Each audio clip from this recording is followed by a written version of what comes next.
if we compare the advantages of electric cars versus petrol, you can see at the top the i3, which can do now about 200 kilometers in real driving distances, not just test cycle measurements.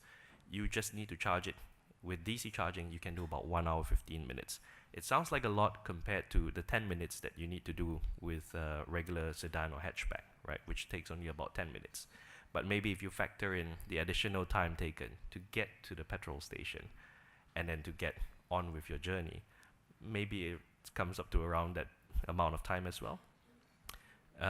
With AC charging, which is easily available at home, it takes just 3 hours 30 minutes.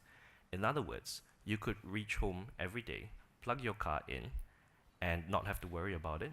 By morning, your car will be fully recharged, and you don't have to make that painful detour to get to a filling station and then continue with your journey again. Next up, and this is probably something which a lot of people will be happy to see. To get to a distance of 200 kilometers, it will cost the i3 just 40,000 rupiah. Compare that with regular sedan or hatchback, which will cost you about 150,000 rupiah. I think the savings are quite substantial. Yes. Furthermore, you're talking about zero emissions coming from an i3 and about 37,000 grams worth of emissions coming from a regular sedan or hatchback. A lot of people always cite costs as a negative point when people are talking about electric cars. And the initial costs may be more expensive for sure, but in terms of operating the car and maintaining the car, it's a lot lower than what people could imagine. And this is just one example of how low the cost can be when you own an electric car. This is also another example to show how electric or plug-in hybrids can perform. If you look at the chart, the line at the top, that black line that starts from 16, that basically means that the longer you drive with a conventional vehicle, the best your efficiency, your fuel consumption can get to is about 12 liters per 100 kilometer. And if you compare that with the X5, the new X5 xDrive 40eI performance, which is a plug-in hybrid, you can start with very low distance, up to 50 kilometers or 100 kilometers, and have very, very good fuel efficiency. So plug-in hybrids for short distances, fantastic, which I think is very relevant in Jakarta as well. So next up is a really important question. Why e-mobility? Here's a chart showing the global movement. This is from the International Energy Agency. And what this shows is that from the years 2010 to 2015, the electric car stock, which is in other words is the electric car population around the world in the major markets, has grown significantly from just a few hundred cars prior to 2010, and as of 2015, it's already at about 1.2 million. That is a very, very rapid growth, and it's not something that you see with any other forms of technology, largely because there aren't that many alternatives, but also because there are a lot of countries that see the benefits in this. The energy consumption is much lower, the impact to emissions is much better. So why is there a global direction towards e-mobility? Why not fuel cells? Why not hydrogen? Why not running on air or something else?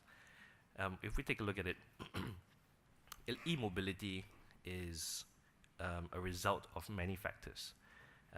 We are facing pressures from environmental reasons, from urbanization, from politics and regulations, from economics, and also from culture and customer expectations. What do we mean by that? If we look at the environmental factor, we've got climate change impacting how we live, how we breathe, how we eat. We've got urbanization. More and more people are moving towards cities. By 2030, the projection is that over 60% of the world's population will live in cities. For a place like Jakarta, I think you already know very well what that means in terms of how that affects your daily habits and all. Politics and regulations, also very important. The EU, for instance, is one of the most forward-thinking and strictest governors when it comes to climate change topics or emissions regulations. And the EU manufacturers have got a huge responsibility to reduce emissions and also to improve the efficiency of their cars. If not, we'll be facing huge fines. But at the same time, the financial impact of not doing so is also huge. And I'll explain more about that later on in the presentation. Economics, we've got dwindling resources. Right now, oil prices may seem low because the supply may seem high, but it's a question of how soon that is going to reverse again and how much longer before we start seeing $100 barrel for oil. And the question is, how much oil is there left? And also, for how long do we want to keep burning oil? We know the impact of it. Why do we want to still do it? And for how much longer do we want to still do it? Global trends, culture, and expectations. Businesses are also moving towards sustainability. They realize that that is the correct way forward, that is the sensible way forward. And at a recent sustainability event that I attended, where there was a bunch of Asians in attendance, and also a large group of Dutch from Holland. It was very interesting to see how the approach was towards sustainability. The Asian approach was sustainability costs money, and if it costs more, we're not so keen on doing it. And that's generally the case. The Dutch approach was sustainability costs money, but it costs more if I don't do it because I won't have customers. My customers will come to me if I can show that my business is sustainable. It's an entirely different approach, and one that I think we can afford to learn. An important point from that I learned was that sustainability and profitability are not mutually exclusive. They can go hand in hand. Yes. And if there are so many other markets that shown that that works, I think there's something worth looking at as well. So, to bring this all into a more local context, rising sea levels threaten 2,000 islands in Indonesia. I think you can easily find that report online. 2,000 islands, I know Indonesia has a lot, but 2,000 is still a pretty huge number, and I don't think you guys want to lose that. Urbanization, Jakarta is already a very densely populated city.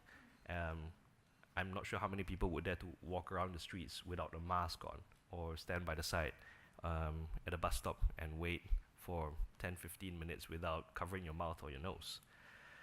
Politics and regulation is very heartening also to know that Indonesia has ratified the Paris Agreement and that there's a 29% target to reduce emissions by 2030. And e-mobility is one way where you can have the power of the masses to move towards that reduction goal. Economics and culture, again, businesses are providing different options. If you look at the middle picture below, that's a solar carport. So BMW is not just making and selling cars right now. We are incorporating elements to benefit customers as well.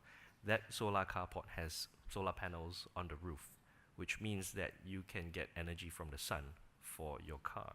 You don't have to go to a petrol station. How amazing is that? Customer expectations have also changed. That's a clip from a news website. There was a very, very high demand for the i3 when we first launched it, and people had to wait 6 months for their electric car. That was great news for us. Of course, that won't last forever, although we wish it would, but that just shows that customers are there and they will demand such products and services. So I want to go on a little bit more about the benefits, and this is more in the local context as well, how e-mobility can benefit Indonesia. Let's start by looking at the economy. The first thing is, there's a lot of money spent on fuel subsidies in Indonesia. So reducing that is one way to help the government save some money, and that can be spent in other areas which would be more needing of the resources. Having e-mobility also opens up a new industry, and you can see already globally, if it's such a big thing, there's so much resources being spent on it. It's definitely important for a country like Indonesia to be in the know and to be part of this discussion as well. It will definitely create new jobs. With BMW i that we are launching soon in Indonesia, we also have already created a few new jobs, new expertise. I think we can speak directly from the horse's mouth that we know this is true, and globally this is true as well. There's also going to be a lot of benefits to the health situation and a reduction of costs, and also for the end consumer, lower operating costs. So if you look at the right side of the screen, Indonesia imports a lot of refined petroleum related products. About 15% of the total imports for the country is refined petroleum. It is the single largest product that's being imported, 15%. And that was a 2014 figure. Total imports was about 178 billion. So it works out to quite a large number, and that's in US dollars. So a lot of money is being spent importing it.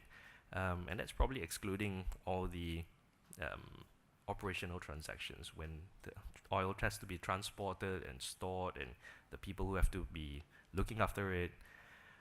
Next up, if we look at jobs, the benefits to jobs, there was a Rocky Mountain Institute survey recently where they asked their local state residents. They were given a question and given a scale of 1 to 5, how much they agree to it, that vehicle electrification efforts in my area have been responsible for creating new jobs. And the respondents gave a 4.5 out of 5. So they highly agreed that e-mobility creates new jobs. Operating costs per 100 kilometers, a petrol car costs almost 4 times more than an EV, and I think you've seen from the earlier slide as well. If you want to go back later on to look at the calculations, those are real calculations. We can do that as well. Don't worry about it.